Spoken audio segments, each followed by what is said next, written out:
asobola nzikiriza nti Katonda yampa ekisa ng'omuntu si of course owuliramu konga nawe obulumi buzze nti omuntu lwaki akuvuma bw'atyo naye Katonda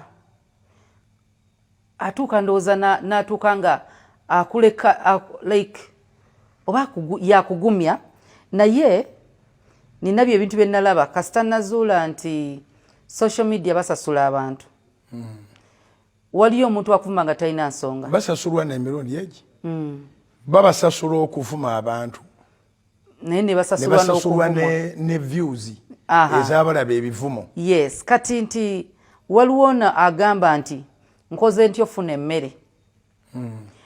anoonya kimuyingiriza mmere bw'aba anoonya kimuyingiriza emmere waliwo oli agamba kaŋŋende enkole bampe emitwalo gyange 10 oba 5 nfunye abaana bange ekyokulya ne waba n'ono agamba emmere njifuna nti okujjako genda okubba ettooke ly'omuntu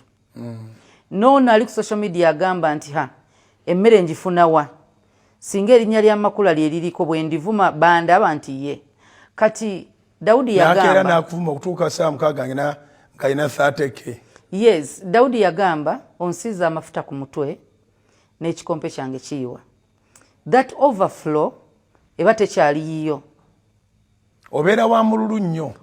ekikopo bwe kiba kijjudde obuugi n'okisula n'oleeta olulimi n'okomba okuva eno gye biyika paka olina nti bw'onywako buno obuli mu kikopo bwe tuyita obukunkumuka osobola obulekera embwe waka osobola zirekera kapa osobola bulekera nti amagumba teweetaga gameketa ng'olina ennyama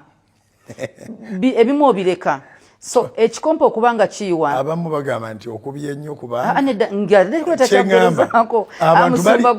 abantu bali enkoko anti nsese kuba nyina bemmanyi abali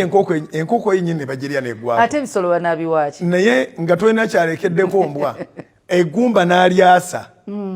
abantu balina amanyo magumu kituufu empuma n'alyasa si manyo magumu tulina enkoko zino eziri awo ezitalina birungo bimala mu magumba naye embwa ate tayagala kujasiza ggumba gwe lya ennyama ogiwe eggumba